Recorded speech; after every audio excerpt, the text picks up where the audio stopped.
Elon's Twitter granted requests from both the Trump White House and the Biden campaign to remove content in 2020.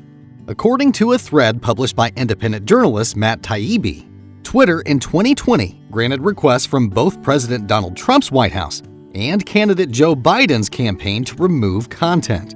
This thread, dubbed the Twitter Files, was highlighted by Elon Musk, the billionaire owner of the social media platform and self-proclaimed free speech absolutist. The thread primarily consisted of internal communications and other information about Twitter's controversial decision to suppress a New York Post report about Hunter Biden's laptop in October 2020. However, Taibbi also discussed other content moderation actions, stating that by 2020 it had become routine for Twitter to receive requests to remove content from third parties. Taibbi wrote that both parties had access to these tools, and requests from both the Trump White House and the Biden campaign were received and honored. He added that celebrities and others could be removed or reviewed at the request of a political party. As an example, Taibbi shared an email between Twitter staff listing 5 tweets that the Biden team had requested to be reviewed. Another Twitter employee replied that the tweets had been handled.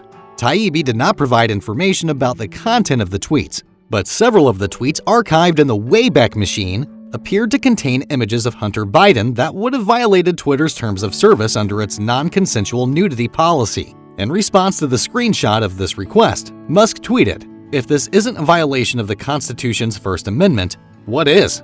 In another tweet, he stated that Twitter acting by itself to suppress free speech is not a First Amendment violation, but acting under orders from the government to suppress free speech with no judicial review is. It is worth noting that the Biden campaign was a private entity, not the government, at the time of the request.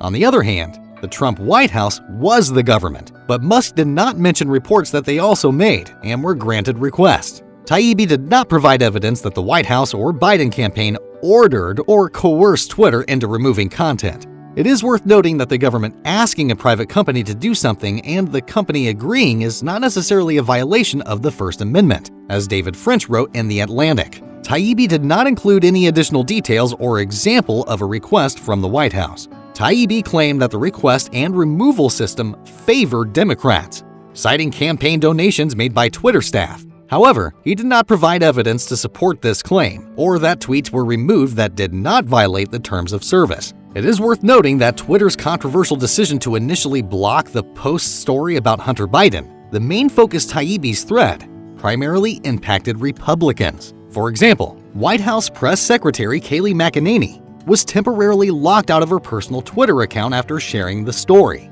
However, within a few days, Twitter reversed its initial decision to block the story entirely. And former CEO Jack Dorsey and others from the company have stated that the initial decision was wrong. Twitter, Musk, and Taibbi did not immediately respond to requests for comment from Insider.